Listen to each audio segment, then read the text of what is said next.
الرجيم بسم الله الرحمن الرحيم وبه نستعين صلى الله عليك يا سيدي يا مولاي يا رسول الله وعلى أهل بيتك المذلومين صلى الله عليك يا سيدي يا مولاي وابن مولاي يا أبا عبد الله يا رحمة الله الواسعة ويا باب نجاة الأمة يا غريب يا مظلوم يا عطشان كربلاء ما خاب من تمسك بكم والعمن من لجأ إليكم سادتي يا ليتنا كنا معكم فنفوز والله فوزا عظيما.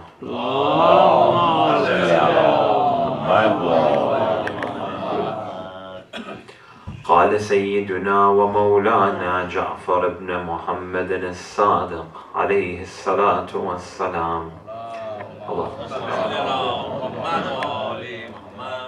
لا تسبوا المختار فإنه طلب بثأرنا وقتل قتلتنا وزوج أراملنا وقسم المال فينا.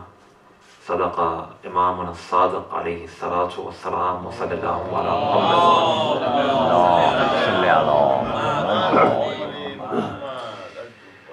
When we take a look at an analysis of early Islamic history, we come and we see that amongst the most polarizing personalities is the man by the name of Mukhtar ibn Ubayd al-Thaqafi.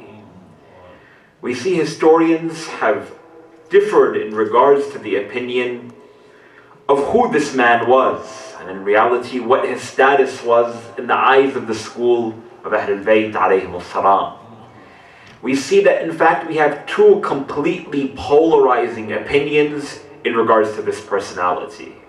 While oftentimes from our manabir and our majalis and our gatherings, we revere the personality of Mukhtar al-Thaqafi, we honor the personality of Mukhtar al-Thaqafi. For those of you who go for ziyarah, when you go to Masjid al-Kufa, next to the grave of Muslim bin Aqil, you go and you visit Mukhtar al-Thaqafi. And at the same time you see that on a flip side there is also an opinion which states that Mukhtar al-Thaqafi rather is not the praised individual who he should be or who's often demonstrated to be. Rather we see that a group of people, they come and they present the opinion that Mukhtar al-Thaqafi was an individual who was a liar, an individual who used the name of Ahlul Bayt alayhim as-salatu was-salam for his own benefit, an individual who the books of history they write and they call him a man who was a renegade, a man who was a troublemaker. And when you take a look at these different opinions in regards to one man, you see that it is incredibly unique. And the idea that oftentimes when you have one individual, you don't get such polarizing differences of opinions, but rather you find somewhere in the middle when you speak about an individual, like Mukhtar al-Thaqafi. And even within the school of Ahlul Bayt alayhim as-salatu was-salam, there are some ulama who have gone with the opinion that Mukhtar is not the individual who he's often made out to be. He was an individual who was sincere in his path towards seeking vengeance for the family of the Holy Prophet sallallahu alaihi wasallam.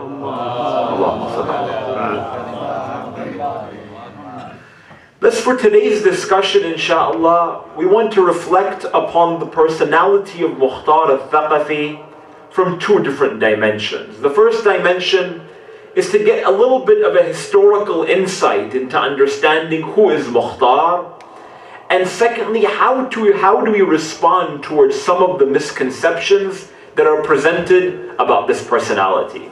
Today, if every single one of you go home after the Majlis and you go on Google and you type in Mukhtar al-Thaqafi, after the Wikipedia and the encyclopedia articles that you'll get, the majority of the articles that you'll find, and believe me, go ahead and try it, I just tried it this afternoon, that the majority of the articles that you get and blog posts that you get about Mukhtar is defaming him, is speaking about how the school of Ahlul Bayt, how the Imams of Ahlul Bayt themselves have condemned this individual. How do we respond toward these particular claims?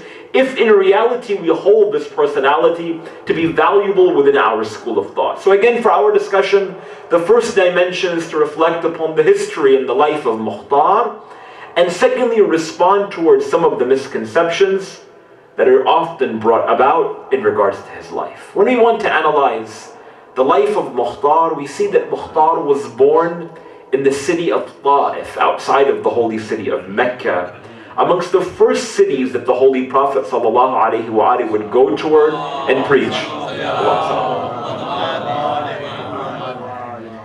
And Ta'if is known for that city which had a great deal of animosity toward the Holy Prophet. The Prophet would enter into the city in the earlier days with his servant Zayd ibn Thabit. He would go and preach toward them the religion of Islam, and he was gifted stones that were thrown toward his face and toward his blessed body, to the extent that the Prophet ﷺ left the city while he was all bruised and bloody. And we see that the majority of the leaders of that tribe, of the tribes of Ta'if, they held this animosity toward the Holy Prophet. Yet we find that amongst those who were receptive to the prophetic message was a man by the name of Ibn Ubayd ibn Mas'ud al-Thaqafi. Abi Ubayd ibn Mas'ud al-Thaqafi is the father of Mukhtar, and he was very receptive to what the Prophet had to say. And it is stated that he had two very important qualities. He was known as a man who was incredibly intellectual, and a man who was good in terms of his political acumen, meaning that he knew how to network, he knew how to speak to people, he was a politician. And when he came toward the religion of Islam, the Prophet ﷺ realizes that the father of Mukhtar is an individual who can be incredibly useful in transmitting the message of Allah subhanahu wa ta'ala toward the community. The narration states that the father, Abi Ubayd ibn Mas'ud al-Thaqafi, marries a lady by the name of Ruma, who eventually is the mother of Mukhtar. She also comes from Ta'if. And just as a quick parenthesis over here, the father of Mukhtar, Abi Ubayd ibn Mas'ud, also is the first cousin of the mother of the father of Layla, the mother of Ali al-Akbar, salamullah alayh.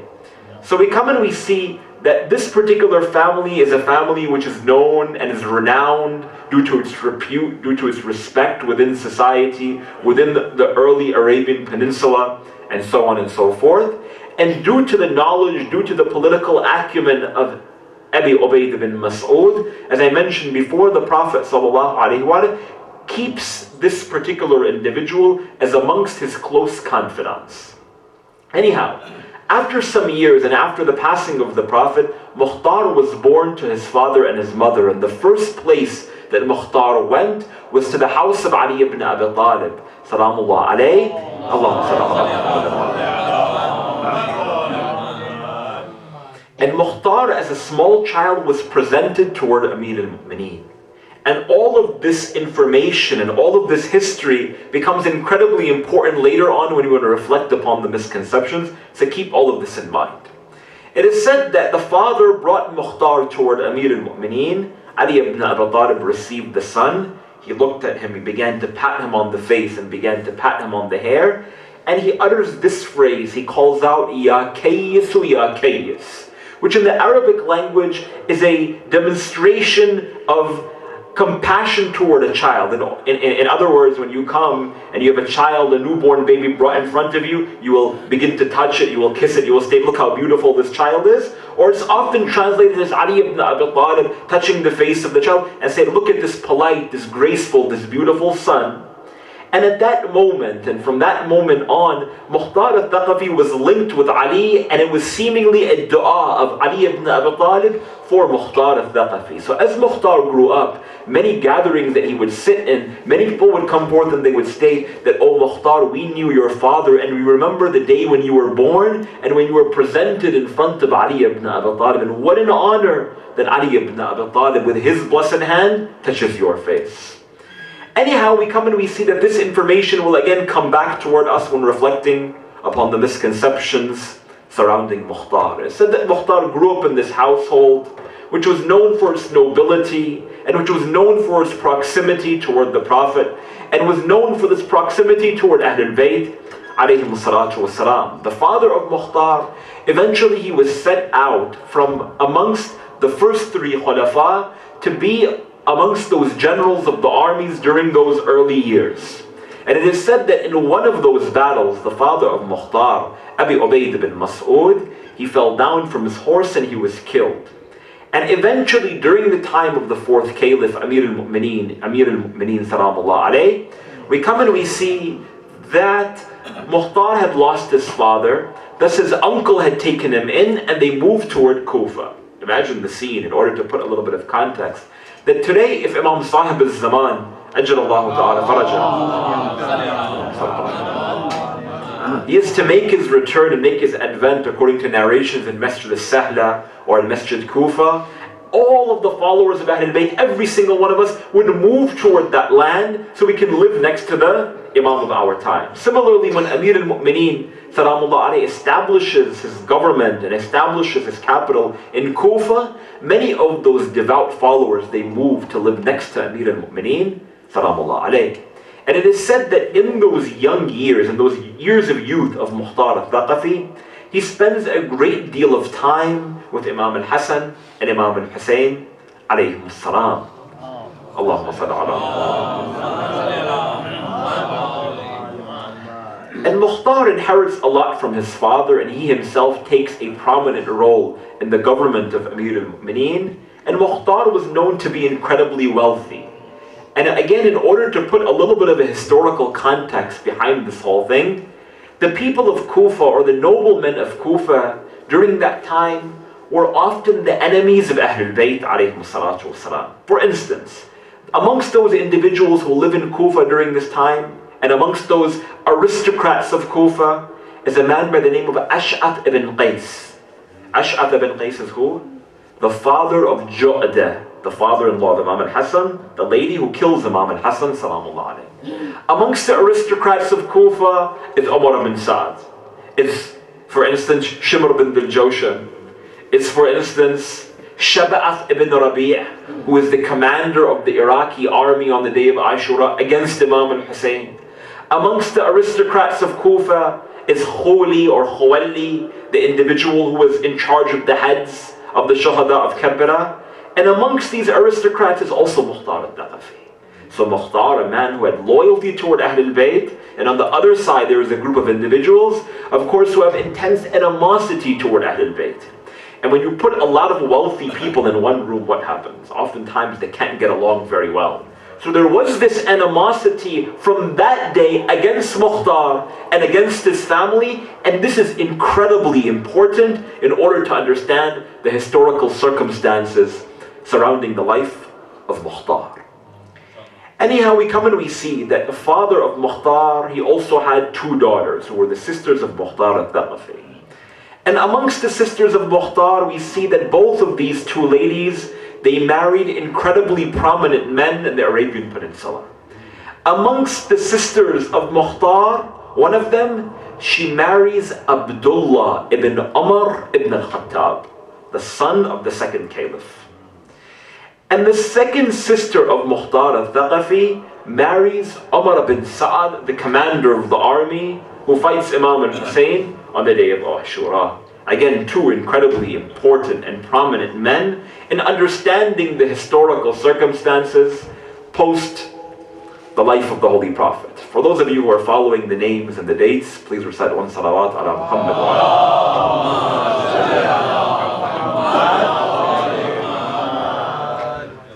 So we come and we see at this moment Mukhtar al-Thaqafi, though he is loyal toward Ali ibn Abi Talib salamullah alayhi during this time, we see that his two sisters marry amongst those individuals who are very well known within that community. Anyhow, we come a little bit after the martyrdom of Amir al-Mu'mineen alayhi salam, and we see coming toward the events surrounding Karbala that Mukhtar al-Thaqafi was an individual who was those who wrote the letters to Imam al-Hussein inviting him toward Kufa. Mukhtar al-Thaqafi was amongst those who wrote the letters towards Sayyid al-Shuhada in Medina, inviting him toward coming toward Kufa. And as we know that Imam al-Hussein alayhi salam, he does not immediately come directly toward Kufa or begins to make the strides toward Kufa. But instead he sends his brother and his cousin and his companion, وَثِقَتِي مِنْ أَهْلِ بَيْتِي, and the trustworthy one from the family of Ahl al-Bayt, Muslim bin Aqil, alayhi salatu wasalam. He sends Muslim bin Aqil toward Kufa. And where does Muslim bin Aqil go? When he wants to go and wants to scope out the situation of Kufa, the place where he goes is to the house of Mukhtar.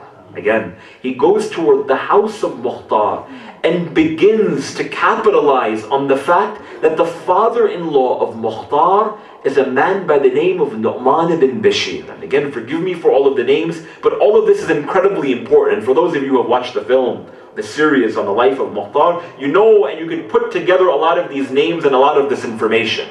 The father-in-law of Mukhtar al-Thaqafi, the father of his wife, is a man by the name of Nu'man bin Bashir.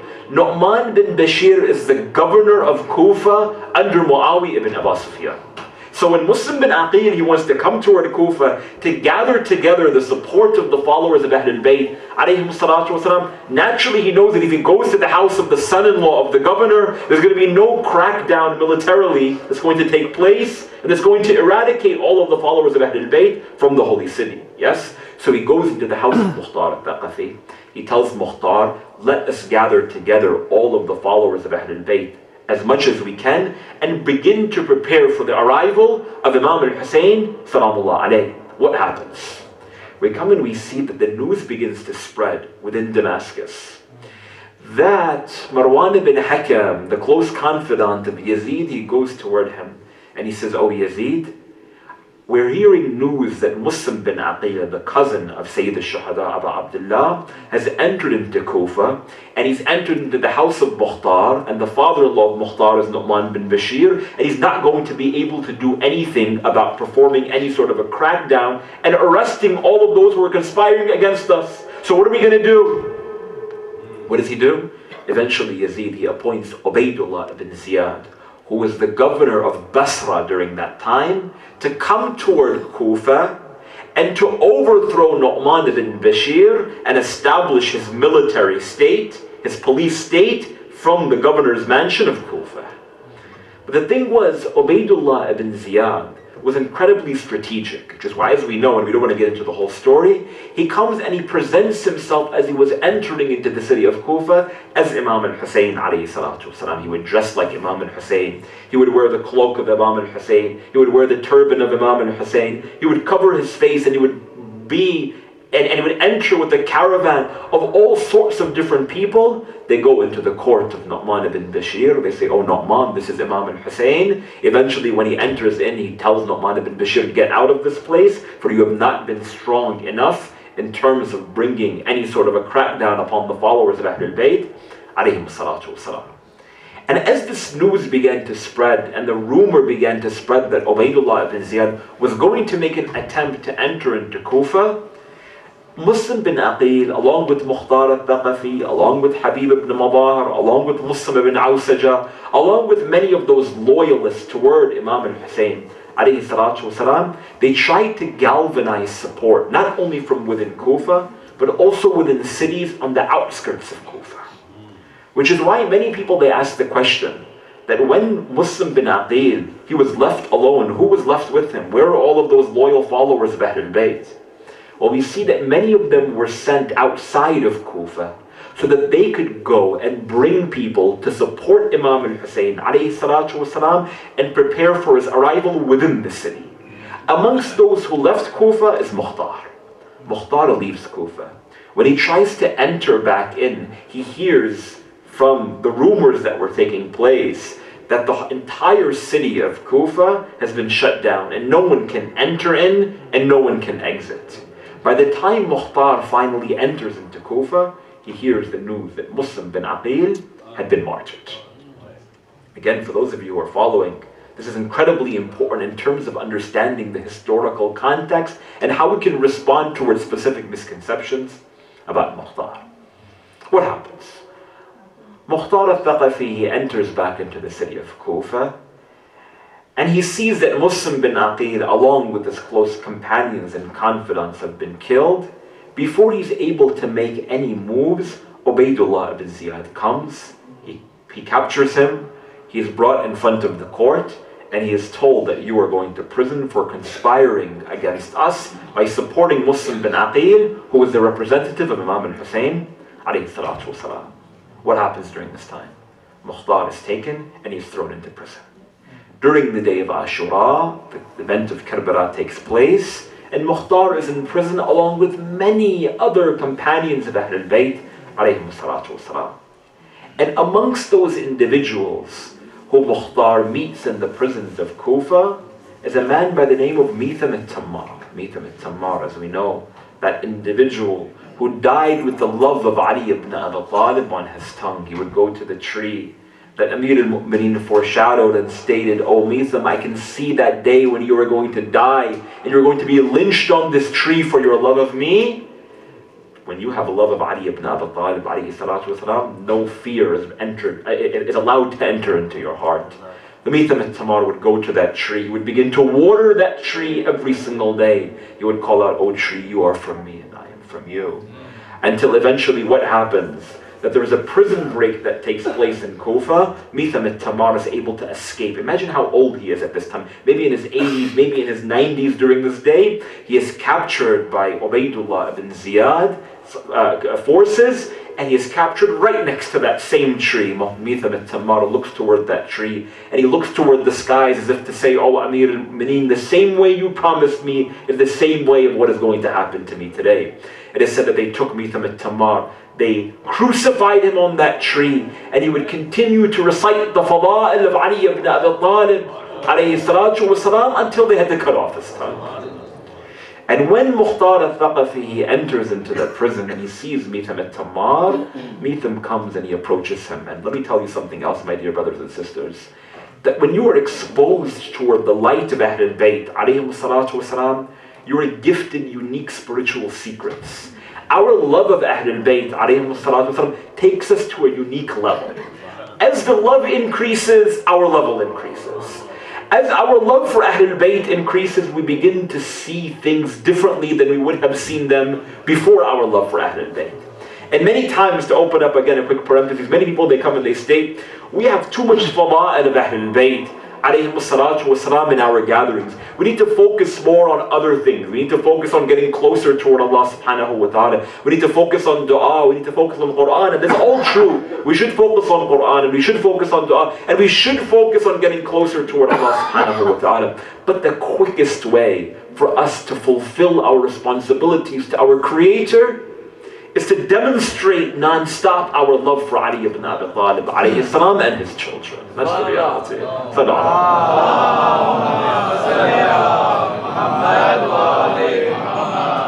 So a man who has that sort of love for Ali, Mitham al-Tammar, he's able to find different secrets of this universe, which is why when he sees Mukhtar al-Thaqafi enter into the prison, what does he tell him?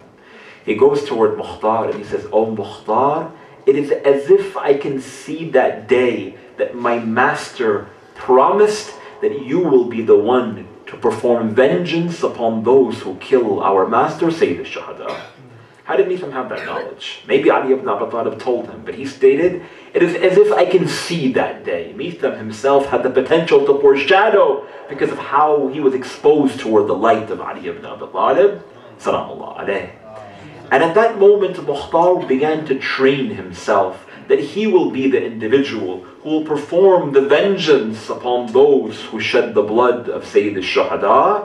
And it is said that one day after the day of Ashura, when the caravan was being paraded into Kufa, Ubaydullah ibn Ziyad, he orders all of those prisoners to exit from the prison for a moment, or to look outside of the prison so they can see all of the heads on top of the spears, in order to kind of demonstrate toward them that if you are amongst those who fight against us, that is going to be your fate. And the moment that Mukhtar's eyes were laid on the blessed faces of Imam al-Hussein, of Abu al-Fadl al-Abbas, of Ali al-Akbar, he looked toward all of those caretakers of the prison, and he tells them, "Believe it or not, but I swear to Allah subhanahu wa ta'ala that every single one of those people who shed the blood of my masters, I will take revenge for them." And every single day while Mukhtar was in the prisons of Kufa, he began to reflect and think about how exactly he is going to take revenge for the killers of Imam al-Hussein and his family. And as we mentioned before again, that Mukhtar, while he was in prison, he was having an incredibly difficult time to exit from the prison, to be released from the prison. We mentioned before that he has two sisters who are married to incredibly influential people. Again, for those of you who are coming late, the first sister of Mukhtar is married to Abdullah ibn Umar ibn al-Khattab, the son of the second caliph. And the second sister is married to Umar ibn Sa'd. So what does Mukhtar al-Thaqafi do? He writes a letter to his sister in Medina, who was the daughter-in-law of the second caliph, and says, "Oh, my sister, use your influence, use your husband's influence to go toward Damascus and try your very best to get me out of prison." Eventually, the letter was sent toward Yazid ibn Muawiyah from Abdullah ibn Umar ibn al-Khattab, that's stating, "Get my brother-in-law out of prison, for he is in the prisons of Kufa." What does Yazid do? Again, in terms of understanding who is Umar ibn al-Khattab, the second caliph, nonetheless, he has a very prominent position in the eyes of many people. Yazid, he writes a letter to Ubaydullah ibn Ziyad in Kufa, and he says, allow for Mukhtar al-Thaqafi to be released from prison, with the condition that he's never able to return back toward Kufa. What happens? Mukhtar al-Thaqafi, eventually, he is released from the prison. And though he goes back a couple of other times in the midst of these periods, he leaves Kufa and he goes toward Mecca. He slowly, after a couple of years, after mobilizing his forces and allowing for his status to become elevated in the community, he's able to mobilize the masses until he gets to his support upwards of several thousand individuals who eventually make the way in the year 65 or 66 after Hijrah, 4 or 5 years after the day of Ashura, and begins to wage a war against all of those personalities who were responsible for shedding the blood of Imam al-Hussein and his family, to the extent that he was responsible, his army, for killing 18,000 perpetrators of Karbala. 18,000. Amongst those personalities, Umar ibn Sa'd, his brother-in-law. Amongst those individuals, Shimr ibn al-Jawsh. Amongst those individuals, Khuli. Amongst those individuals, Sinan ibn Anas. Amongst those individuals, Harmala ibn Kah. 18,000 Mukhtar al-Thaqafi is able to eradicate from the face of this earth, and his call was the call that we're taking vengeance for the blood of Sayyid al-Shuhada al-Hussein alayhi salatu wassalam. Please recite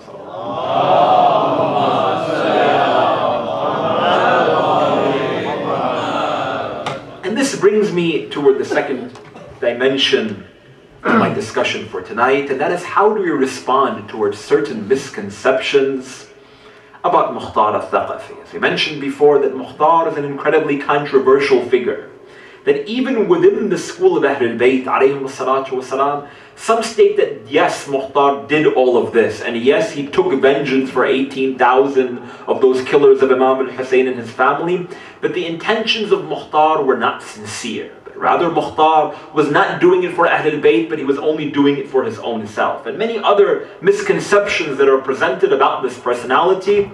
And for today, inshallah, I want to go ahead and take a look at 3 of the most common misconceptions that are presented about Mukhtar. The first one, we see that many narrations of Ahlul Bayt, again, many narrations of Ahlul Bayt, within our books of riwayat, within Kitab al-Kafi, within Bihar al-Anwar, within books by Shi'i scholars, narrated from the tongue of the Imams, which condemn and which curse Mukhtar al-Thaqafi. We have one narration which states, Mukhtar al-Kadhab. Mukhtar is known as Mukhtar the liar, from the Imams. Another narration which states, Mukhtar fi nar. Mukhtar is in the fires of hell. Mukhtar min ahl al-nar. Mukhtar is from the people of hell. We have a narration which is incredibly unique and very strong language, which states that when Imam al-Hussein alayhi salam, he enters into paradise, that Mukhtar al-Thaqafi will already be in hell. But when Imam al-Hussein enters into paradise, in order to seek refuge for himself, because of what he fears that Imam al-Hussein is going to do to him, he allows for himself to enter into a deeper part of hell, just so that the Imam does not take vengeance upon Mukhtar al-Thaqafi himself. We take a look at all of this language. We wonder, what exactly does it mean? This strong language that condemns and which curses Mukhtar al-Thaqafi from Ahlul Bayt alayhim salam, from hadith, from Imam al-Baqir and from Imam al-Sadiq. How do we reconcile this fact that today we're speaking about the high praises of Mukhtar, and on the flip side we see curses and condemnations from the Imams of Ahlul Bayt to Mukhtar al-Thaqafi? We have two different responses toward these narrations. The first opinion is the opinion of Sayyid al-Khou'i rahmatullahi ta'ala alayhi. And again, this is very, very important for those of you who are online, use social networking, you see the condemnations of Mukhtar al-Thaqafi from other theological schools and state, look, you followers of Ahlul Bayt, go and visit this guy's shrine. When your imams, they condemn and they curse him. The first opinion, as we mentioned, is the opinion of Sayyid al-Khou'i rahmatullahi ta'ala alayhi. Sayyid al-Khou'i states that every single one of these narrations that are presented condemning and cursing Mukhtar are narrations which have a weak chain of transmission. In the science of hadith, the science of ilm al-rijal, we come and we see that scholars, they take a look at a narration and they begin to reflect upon that narration and who exactly narrates it. Yes, we know that Imam al-Baqir, Imam al-Sadiq narrates this hadith, but between the compiler of that book and between Imam al-Baqir and Imam al-Sadiq, who are those individuals who present this narration? For instance, today we can come and, for instance, if an individual who's sitting outside of this building, his name is Ali, his name is Muhammad, his name is Hassan, that someone will come into the room and state that I heard Hassan say this, or I heard Muhammad say this. But if that individual who just walked in and presented toward us this news, how reliable is that individual? So some of the scholars of hadith, they say that we have to analyze every single personality on this chain of transmission. If that man who walked into this gathering and state that I heard from Muhammad who said that there's a fire outside, but this man who walked in the congregation is known to be a liar, is known to be a fabricator, is known to be a man who just likes to make jokes, then probably we wouldn't be able to take his verification. We wouldn't be able to take his testimony. We wouldn't be able to take his statement. When Sayyid al-Khou'i, he takes a look at all of these narrations, he states that every single one of these hadith are weak in the idea that one individual or multiple people within these chains of transmission are known to be enemies of Ahlul Bayt, are known to be fabricators, are known to be liars. The Sayyid al-Khou'i, he takes all of these ahadith and he pushes them to the side. This is the opinion of Sayyid al-Khou'i. And then there's a second opinion, which is more a common opinion. And that is that today when we take a look at the ahadith of Ahlul Bayt alayhim as-salatu was-salam, we should not be so quick to dismiss them on the basis of who is in that chain of transmission. Sayyid al-Khou'i was known to be very strict when it comes to his theories about how to reflect and how to understand and how to read hadith. If he saw any personality who was known to be a weak transmitter, he would immediately keep the narration to the side and state, we don't want to apply this. But today, for instance, when we come toward Karbala, the events of Ashura, yes, we have many narrations that come from Imam Zainul Abidin, that come from Lady Zainab, that come from Imam al-Baqir, that come from Ahlul Bayt, which tell us what happened on the day of Ashura. But the majority of the stories and the majority of the details that we have, where do we get it from? Where do we get it from? It comes from the enemies themselves. It comes from the enemies themselves, right?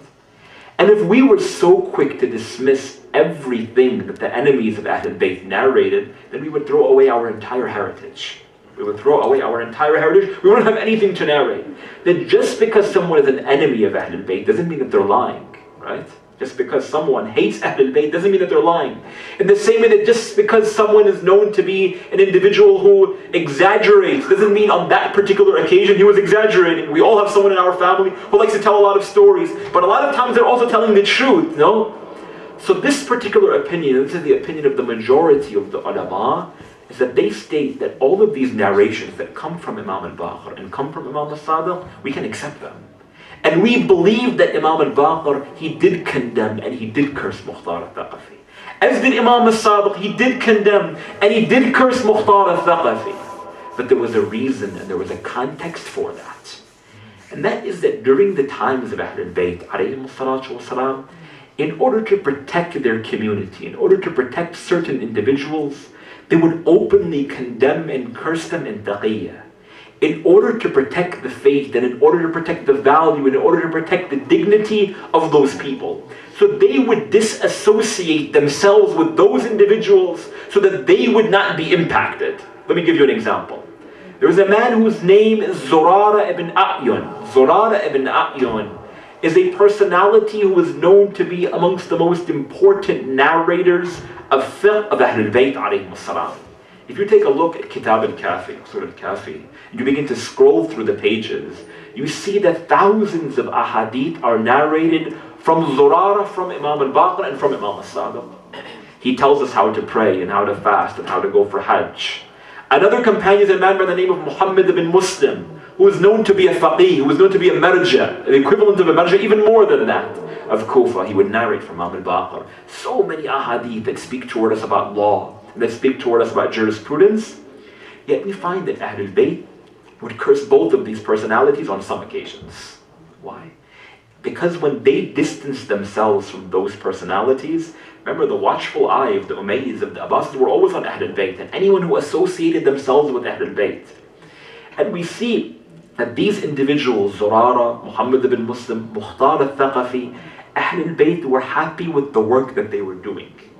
Thus, in order for them to not be affected by the political authority stating that you are sympathizers with Ahlul Bayt, Imams would condemn and curse them in order that no one bothers them because they're affiliated with the Ahlul Bayt alayhim salatu wasalam. Realistically, again, in order to put this in a language that we understand, look at the life that they had back in that day and look at the life that we have today. Alhamdulillah for the blessings that we have. Today, we can have the Majlis of Imam al-Hussein alayhi salatu wasalam in any part in this country openly. We're in New Jersey, we're in New York, you can do it in Texas, in Florida, in red states, right? You can openly have the Majlis of Imam al-Hussein alayhi salatu wasalam and no one is going to bother you. Yet we see that during that day, in order for the legacy, for our narrations to get us the sacrifices that Ahlul Bayt had to make in order to protect their companions. SubhanAllah, what blessing do we have in order to commemorate the martyrdom of Sayyid al-Shuhada like this. Anyhow, we come and we see that the second opinion, the stronger opinion, is that the Imams of Ahlul Bayt would condemn and they would curse personalities in order to protect them from the political situation that they were dealing with. Sallu ala Muhammad wa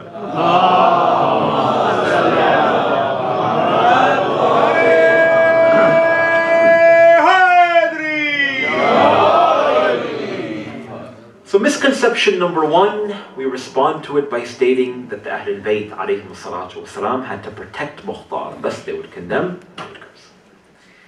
A second doubt that is presented about Mukhtar al-Thaqafi is that Mukhtar was responsible for establishing a sect or a denomination within the religion of Islam known as the Kaysaniyya. Many of you probably have never heard of this term, the Kaysaniyya. But the Kaysaniyya is a group, is a sect that came out and is probably not very prevalent in these days. But they are a group of individuals who believe that after Imam al-Hussein alayhi salam, the next Imam is Muhammad ibn Hanafiya. Muhammad ibn Hanafiya is the son of Ali ibn Abi Talib, and he's the half-brother of Imam al-Hussein alayhi salatu wasalam. And Muhammad ibn Hanafiya could not make it to Karbala for whatever reason. Some state that he did not have the tawfiq to go toward Karbala. Others state that he was injured or he was ill and he could not go toward Karbala. Anyhow, we come and we see that Muhammad ibn Hanafiya remained back in Medina. And there is a group who come forth and they state that after Karbala, Muhammad ibn Hanafiya is the successor to Imam al-Hussein alayhi salam. In this particular group, they also state that Muhammad ibn Hanafiya is an individual who is going to make his return. And he himself, after he died in the 80th year after Hijrah, he will return himself to be the Mahdi. This particular group, again, is known as the Kaysaniyya. And we come and we see that why exactly is Mukhtar seen as the individual who might have been responsible for creating this sect or this denomination? A couple of different reasons. Number one, the Imam alayhi salam never had a direct relationship with Imam Zain al-Abidin before he waged his revolution. Again, for those of you who have watched the film, you know the series, you know that Mukhtar would never see Imam Zain al-Abidin directly due to the political situation that he was living in. Thus he would go toward Muhammad ibn Hanafiya, seek permission from him as the representative of the Imam, or seemingly as the representative of the Imam, and he would take spiritual, moral, ethical advices from Muhammad ibn Hanafiya and then go out to wage his battle and to wage his war and to wage his revolution. Thus many people, they saw that Mukhtar al-Thaqafi, they had the opinion that he took a look at Muhammad ibn Hanafiya as his Imam and as his divine guide. We respond toward this question, we respond toward this misconception on a couple of different phases. We see that number one, the issue of the Imamah of Muhammad ibn Hanafiya was in reality eradicated during the lifetime of Imam Zain al-Abidin himself, soon after the day of Ashura. There was a group of people who had this unique love for Muhammad ibn Hanafiya after the event of Karbala, and they elevated him toward a very unique status of divinity. After Karbala, Imam Zain al-Abidin was back in Medina. Muhammad ibn Hanafiya goes toward him. He states, Yabna Rasulullah, that there's a group of people who are treating me as the Imam. We need to show them that I am not the Imam, that you are the divine guide of Allah subhanahu wa ta'ala. So what did they do? Imam Zain al-Abidin said, let's go toward Mecca during the Ayyam al-Hajj. Let's go toward the Holy Kaaba. And let us speak to the Holy Kaaba, and specifically Hajar al-Aswad. Imams of Ahlul Bayt, they are the cornerstones of this universe, and the universe is submissive toward them. So what happens? They go toward the Holy Kaaba, they go toward Hajar al-Aswad, and in order to demonstrate the authority of the Imam, Muhammad ibn Hanafiya, he stands in front of Hajar al-Aswad, and he calls out, Assalamu alayka ya Hajar al-Aswad, peace be upon you, O black stone. Of course, stone is not going to respond toward anyone, with the exception of the son of Rasulullah. Imam Zain al-Abidin comes, and he stands in front of the Holy Kaaba. He looks toward Hajar al-Aswad, and he calls out, Assalamu alayka ayyuha al-Hajar al-Aswad. And at that moment there is a call made from beneath the Kaaba, which calls out, Wa alayka as-salam ya hujjatallahi fi ardah. Peace be upon you, O divine representative of Allah subhanahu wa ta'ala on earth. At that moment, Imam Zain al-Abidin doesn't need to make any sort of declaration toward the people. He exits Masjid al-Haram, and people begin to realize that this is the son of Hussein. This is the man who is the Imam of Ahlul Bayt, alayhi salatu wasalam.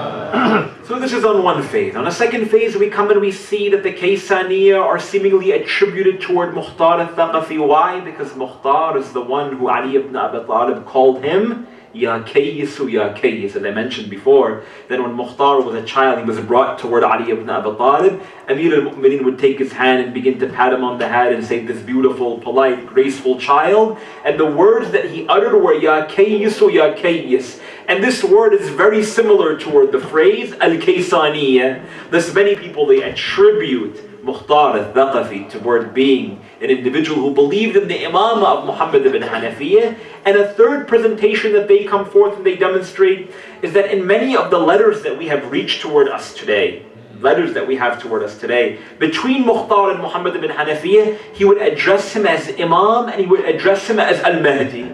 So again, how do we reconcile this fact? That again, not everything has the same theological meaning as it has today. Today, for instance, we know that the leader of the prayers is known as Imam al-Jama'ah, right? The leader of the prayers. When I enter, or the Mawlana enters, or the Sheikh enters into the congregation, people say, Salaamu alaykum Mawlana. What is Mawlana? Mawlana means our master, literally in the Arabic language. In reality, do you really mean that that Mawlana who enters into the mosque is your master? No, you mean as a sign of respect, in the same way we call someone doctor, the same way that we call someone professor, as a sign of respect, as a sign of a title that he has been given. It hardly means the same imamah as attributed toward Ahlul Bayt alayhim salam. And other people, they come and they state, look, Mukhtar al-Thaqafi called Muhammad ibn Hanafiya al-Mahdi. Mahdi meaning the divine savior? No. That every single individual who was known to be righteous, who was known to be virtuous, during that time they were known as Al-Mahdi. Al-Mahdi literally means the rightly guided one. When you see a mu'min, a believer, you call him Al-Mahdi. He is rightly guided. He's on the path of the Holy Quran. He's on the path of the Holy Prophet. He's on the path of Ahlul Bayt, alayhim salatu wasalam. But there's nothing that demonstrates that Mukhtar actually saw himself as a submissive slave toward Muhammad ibn Hanafiya as the Imam. And how do we understand all of this? that the rise of this particular sect, denomination al-Kaysaniya, they began to become in prominence in the 80th year after Hijrah, after the death of Muhammad ibn Hanafiyyah. The 80th year after Hijrah. When did Mukhtar die? In the 67th year after Hijrah, meaning 13 years it took for them to develop the school, and Mukhtar is the one who's responsible for it. So when we come toward responding toward misconception number 2, the idea that Mukhtar is responsible for the establishment of the Kaysaniya, also this doubt, we can throw it to the side. And that brings me toward the third and final doubt and misconception, which is presented about Mukhtar ibn Ubayd al-Thaqafi. And that is that Mukhtar was not sincere, that he was not an individual who acted in accordance with Ahlul Bayt alayhim salatu wasalam. As we mentioned before, Mukhtar never saw Imam Zainul Abidin alayhi salatu wasalam directly to speak about this particular issue in regards to his revolt. Yes, we do not have any evidence to suggest that. But at the same time, we come and we see that there was a political situation that the Imam was dealing with during that time. If the Imam had openly spoke out against the Umayyads, his fate would have been similar to the fate of Abu Abdullah al-Hussein. But every single one of the Imams of Ahlul Bayt, they rule and they guide with wisdom. And they know their time and they know their place and they know their responsibilities. And we say within our Imami theology that if any of the other Imams of Ahlul Bayt were in the position of Imam al-Hussein, they would have responded the same way. Kulluhum nurun wahid. They all come from one light. And then if Imam al-Hussein lived during the time of Imam al-Qadhim, he would have reacted the same way that Imam al-Qadhim would. If Imam al-Jawad was living during the days of Karbala, he would have responded the same way that Imam al-Hussein would have. And Ahlul Bayt, they know what stances and what positions and what claims and what stands that they should be making throughout their entire lives. Thus, Imam Zainul Abidin alayhi salam was not in a position to openly endorse any of the revolutions that took place. Not the revolution of Tawabin, of Sulaiman bin Saad al-Khuzai, and not the revolution of Mukhtar al-Thaqafi. But rather it was the communal responsibility of the followers of Ahlul Bayt to do what they felt was incredibly important toward that community during that time. And a narration suggests that Muhammad ibn Hanafiyyah, after meeting with Mukhtar al-Thaqafi, in which Mukhtar took permission from him to wage the revolution, he goes toward Imam Zainul Abidin alayhi salam in the gathering, and he states, Yabna Rasulullah, Mukhtar is in Mecca, and he's beginning to gather together some support of several thousand of people, and he wants to wage this war against all of those who killed your father, Abu Abdullah. And Imam Zainul Abidin, he utters this line. He states, Fasna ma tasha'. He states, do whatever you wish. And the idea that the Imam was not giving him open, tacit approval for what the Mukhtar wanted to do, but at the same time wasn't telling him no. And many of the ulama, they state, if the Imam wanted to make a strong stand and he believed that what Mukhtar was going to do was forbidden, it's his responsibility to perform Amr bil Ma'ruf and Nahy anil Munkar. But the Imam alayhi salam, without responding toward the question, kind of gave a hint that he's not going to oppose the stand of Mukhtar. Which is why we come and we see that the debates continue to rage on about Mukhtar al-Thaqafi until one day, the son of Mukhtar, after the death of his father, he goes toward Imam al-Baqir and he states, Yabda Rasulullah, that the people within the community, they call my father Mukhtar al-Kabbab, Mukhtar the liar, the one who lied upon Ahlul Bayt. Can you tell me what is your opinion of my father? And at this moment he responds by calling out, Rahimallah abaka, Rahimallah abaka, Rahimallah abaka. May Allah have mercy on your father, may Allah have mercy on your father, may Allah have mercy upon your father, for surely he is the one who brought happiness back to our household. And another narration, Imam as-Sadiq alayhi salam,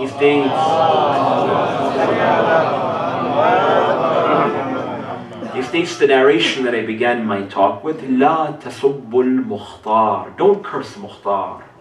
فإنه طلب بثأرنا وقتل قتلتنا وزوج أراملنا وقسم المال فينا.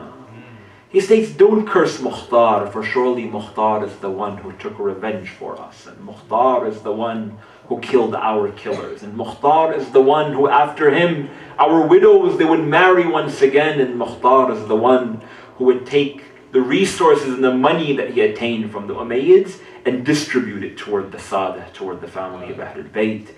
Alayhim as-salatu was-salam. Mukhtar is that individual who, when he brought the heads of the enemies of Ahlul Bayt, alayhim as-salatu was-salam, for the first time in years, the women of Imam al-Hussein, alayhi salam, they began to celebrate and they began to feel a sense of relief and a burden that was removed from their shoulders.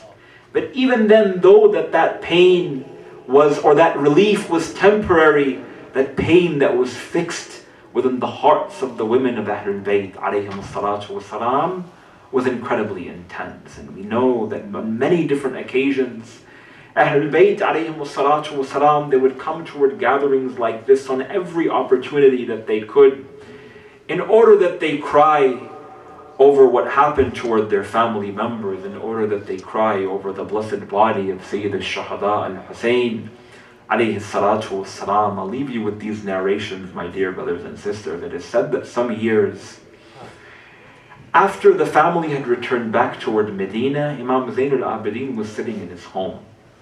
And his companion Abu Hamza al-Thamani, the narrator of the dua, he enters into the gathering of the Imam salamullah alayhi. And he enters into the house of Imam Zain al-Abidin and he states, Ya ibn Rasulullah, you are Imam al-Rahmah, you are the son of the Prophet sallallahu alayhi wa sallam. Oh Imam Zain al-Abidin, that it's not like you, not like a man like you who would take his maids, who would take his servants and throw them out of the house so that they have to stand under the intensity of the sun. Imam Zain al-Abidin says, Oh Abu Hamza, what are you talking about? He says, I see these two ladies who are standing in the intensity of the heat of the sun of Arabia, and they're crying and they're weeping in that sun. What did they do that you had to remove them from your home? Imam Zain al-Abidin says, Oh Abu Hamza, those two women, they're not my maids, nor are they my servants. One of them is the daughter of Hussein, Sukaina, Fatima, and the other one is the Rabab, the mother of the 6-month-old infant. It is said that they would stand under the intensity of the heat of the sun because they remembered the body of Aba Abdullah as it fell to the ground, and they're remembering that scene when the body of Imam al-Hussein's his head had become decapitated from his body, and yet the sun was shining on the blessed body of Imam al-Hussein alayhi salam. Imam Zain al-Abidin is stating, Oh Abu Hamza, they have sworn to never walk under the shade after they saw what happened toward my father Aba Abdullah. Narrations, they come and they state that on these days when the family of Ahlul Bayt, they would return back toward the holy city of Medina.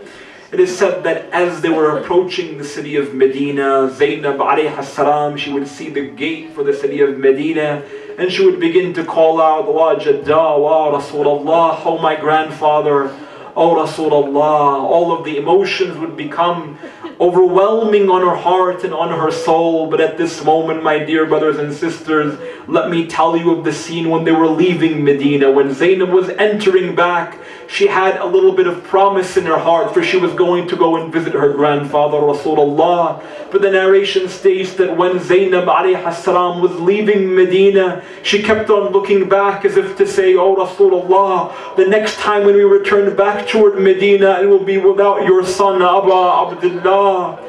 A narration that states that on these days when we remember the women of Ahlul Bayt alayhim as-salam, that on that night of the 11th of Muharram, Zainab alayhi salam, she was responsible for caretaking all of the women and for caretaking all of the children. And as we mentioned before, amongst those women who were most inflicted by what they saw on the day of Ashura was Rabab, the mother of the 6-month-old infant.